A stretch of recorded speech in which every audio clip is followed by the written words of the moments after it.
Ngayon ay day 2 na ng 1-week motocamp natin from Ilocos Sur to Zambales. Sa San Juan dapat kami mag-overnight, kaso ay maingay para doon kapag ka-weekend. At dito na tayo nagpalipas ng Magdamag sa Cabalaon yun. Nakatulog ba kami? Ha! Hindi masyado. Idlip lang. Masakit pala sa likod mahiga sa tangke ng motor. At sa batok naman yumuko ng tulog kay Joanne. Pero enough para makagain ng strength para sa day 2. Let's go!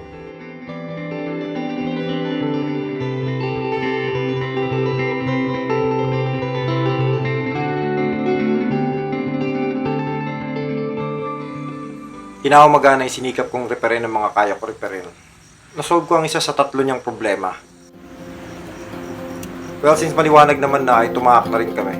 For sure naman ay may mga talyar kaming madadaanan na naka-open na.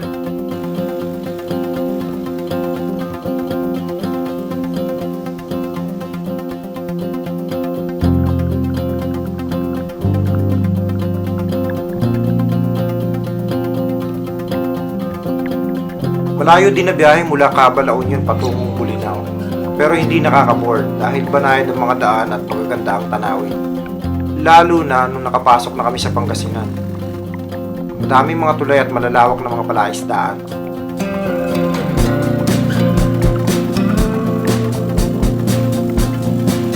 So dahil tama naman yung sa mapa. Oo. Bunuan. Tapos dito tayo dito. So, tandaan mo to ha. Parang tayo dito. Silvery Seafood. Sa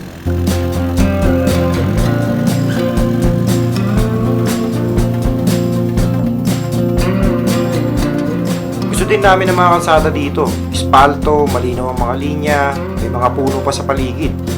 At hindi malapad. Feeling ko ay safe tahakin.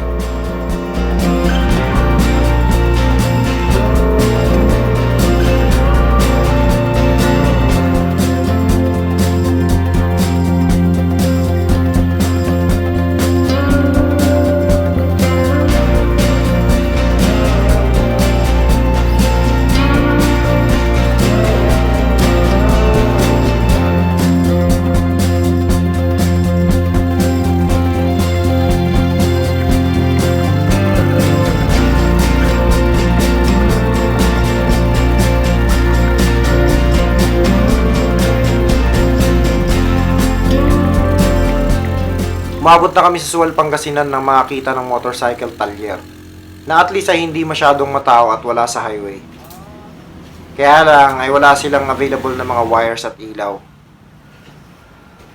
Umalis na din kami agad at sinilip itong lumang port na halos katabi lang ng talyer. Then nagpatuloy na rin kami. Medyo gutom na din at nararamdaman kong may kalyo na ang mga palad ko. May binili akong gloves kaya lang for some reason na hindi namin matagpuan. Ha! Baka nakuha ng mga aso at pinaglaruan.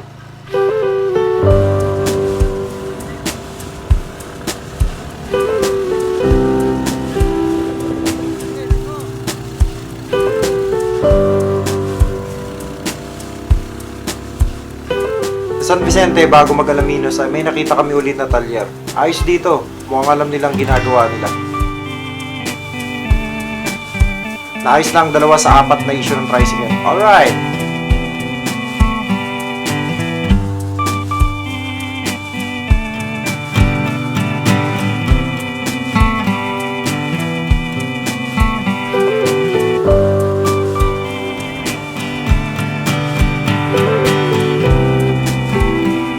Kalalagpas lang namin ng Alaminos ay biglang bumigay ang isa sa mga welding ng sidecar na nagkokonekta sa motor. Delikado.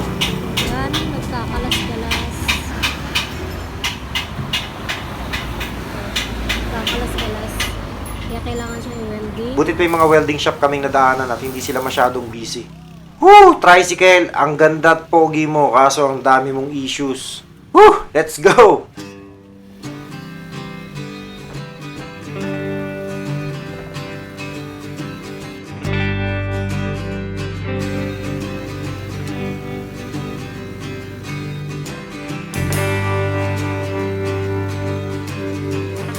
After na marami pang mga appeals ay nakarating din kami sa Bulinaw. Specifically sa Campor. Campor or Campor? Basta't narito na kami makakapagpahinga na. Ang ganda dito. Bungad pa lang ng river parang nagsasabi sa'yo na, halika kayo't lumangoy na. Come on, boy.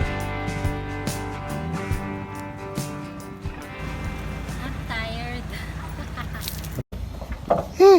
So mula San Juan La Union hanggang dito sa Camp Puor ay 174 kilometers.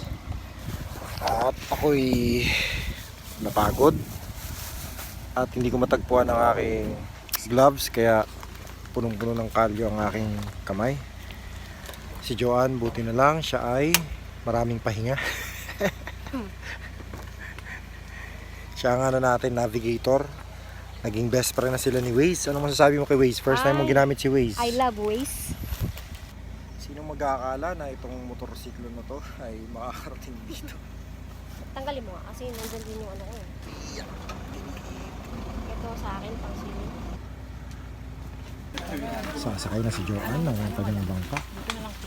Odo kasing lapad lang ng isa't kalahating highway itong ilog ay kailangang sumakay ng boat para makatawid. Dahil under construction pa ang tulay. May grupo kami nakasabay ng oras na yon. At may ilan pang balik-balik ang boat na yon sa maghapon. Mukhang sikat ang lugar na to. May mga iba pa nga na galing pang Manila at isa lang ito sa destinasyon nila. We're here. Antayin natin yung mag-a-assist sa atin kung saan tayo pupwesto. Gusto ko talaga yung mga ganyan-ganyang river. O yung, Oo, parang masarap nga mag-kayak dyan. oo. Yung mga Amazon River Parang I could stay here ng 2 days hanggang tomorrow. So ito ang sitwasyon natin, may nag-assist na sa atin. Itong kubo na to, pwede kaming maglatag ng tent or hindi. Ang babayaran ay same naman na 400. Bibigyan kami ng unan. Tsaka meron kaming kuryente. Tapos ayun, nandun yung river. Actually, doon kami unang pwede pero kasi since daanan, dito na lang. Look at this place. Sobrang ganda. Yes. Sobrang ganda. Sulit ang ilang hours natin biyahe. Nagpahinga lang kami pagdating. In-enjoy ang green na paligid. Medyo busy pa sa oras na to dahil marami pang mga nagda-drop by as part ng kanilang tour. Pero napag-alaman namin na kaming dalawa lang ang mag-i-stay sa buong gabi para mag-camp. Alright, we have the camp all for ourselves.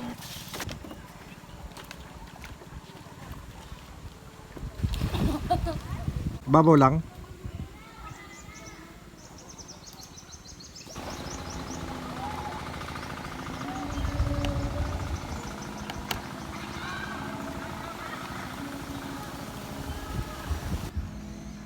Doon ang tent natin sa number 10. Ang tahimik na nung nawala na yung mga tao. Sulit yung biyahe.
kubo na to, mag-set up ng tent. Ganyan yung itsura ng kubo. Tapos nakapaglaban na rin kami yung mga pinang-swimming namin at yung mga sinuot namin. Para tomorrow, medyo tuyo na sila. Yun na nga, narito tayo ngayon sa loob ng tent na nasa loob naman ng kubo. At biglang bumuhos ang ulan, pero bahagya lamang. Maganda kasi lumamig. Tapos galing pa tayo sa ligo. Asa ka, hindi ka makita yung mukha mo. Yan. Ganito talaga to kalinaw. Tire! Oh, di ba? Tingnan mo. Lalagyan ko to ng tali mamaya, darling. Para naman maganda, oh. Parang parte nagkakabing talino ka na. I'm so smart. So, ang bayad dito sa overnight stay, kung may sarili kang tent ay 400 pesos. Hindi na Kasama. masama, no? Kasama na dun ng bonfire. Pero parang ayoko nang i-avail yung bonfire dahil Muulan. uulan. Para di na rin sila mabasa. Tsaka nakakatuwa dito, like ang dami kong hindi na-expect na mga services nila. Nakakatuwa. Ano ba yung mga hindi natin na-expect? Ulan. So, meron kaming kasamang unan, tapos in-offer pa nila yung kubo, which is hindi to kasama. Pero since marami silang kubo at Available. available to, Tapos, ngayon bago magdilim lang namin na-realize na wala po tayong pagkain. Buti na lang, may matitira pa lang 2 tao dito sa island na mga caretakers. Meron silang tindahan dyan, katukin lang daw namin sila. Pinahiram nila kami ng tawag yan, thermos. So, kung magutom tayo ngayon, ang kakainin natin ay cup noodles. cup noodles. Samantalang, sa kabilang side, nandun yung aming mga maling. Ang dami ko pa mga Mga binitbit, baon. mga baon. Tsaka lutuan. Tsaka bigas. At dahil dyan, ano yung pinag-usapan natin na realization natin, hindi ka na susunod magdadala ng lutuan. Oo, na ganun kalaki. Wow, may mas maliit pa pala. Probably, yung kung Tsaka hindi ganun karaming mga damit. utensils. Oo, tsaka damit. Ano May kasi, dala siyang 3 kayang 2 kalderong maliit tsaka isang frying pan. frying pan kasi magpiprito ako. Tapos yung isa pang kanin. Tapos yung isa pang sinigang, etc. Ganon siya sa mind ko.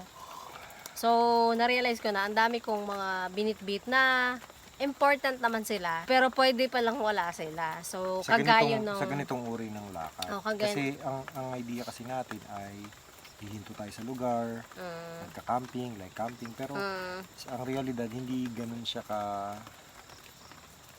ka-glamorous. Oo. Kagaya nito, hindi namin alam na ang setup ay mahiwalay sa amin yung tricycle. Or yung kagabi. Oo. Sa mind natin, mag-set up lang tayo dun sa tabing dagat, okay na. Pero hindi. Kasi maingay yung dagat. Probably, isa yan sa pwede nating silipin sa mga susunod na lakad natin. Idinidebate ko kay Joanne na pwede namang single motor lang, hindi tricycle. Hindi, the very reason for this trip. Kasi na-inspire kami dahil meron kaming tricycle. Yun yung dahilan kaya yung mind ko nakaset na to using the wander tricycle. Tapos ang laki kasi ng storage box o storage area. So parang Hindi porke kasha, ilalagay. na-realize ko na dahil sa lakad natin, this is the second day. Hindi ko kailangan na gano'ng Hindi ko karami. pala kailangan na gano'ng karami. Pwede palang 2 damit lang or 3. Siguro kasi inisip ko maulan, mga ganong tipo din. Kaya rin ako nagdala ng marami. Pero dahil sa experience na to, na-realize ko na basta quick dry. Tok na ako, obvious ba? So yan, baka sa susunod, single motorcycle na lang kami. Pero bakit ba natin ginagawa to? Pwede ka naman nasa bahay at nag-aircon lang. Kasi tayo ay buhay. At tayo nag-exist. At maiksi ang buhay na to para hindi maranasan yung mga ganitong bagay. Hindi naman natin alam kung may bukas pa. Call it privilege as you will. So we are taking that privilege na meron tayong kakayanan na gawin yan. At walang mga hurdles.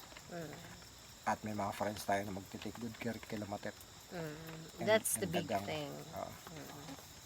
Hindi lang basta papakainin sila. Naglalove din sila sa kanila. So, shoutout sa iyo, sa inyo, mga Repa Pips. Alright. Gusto ko munang enjoyin yung lamig. Kaya ilalabas ko yung ulo ko dyan sa tent. At subukan kong patayin to. At titignan ko mararamdaman ko ang lamig. Cheers.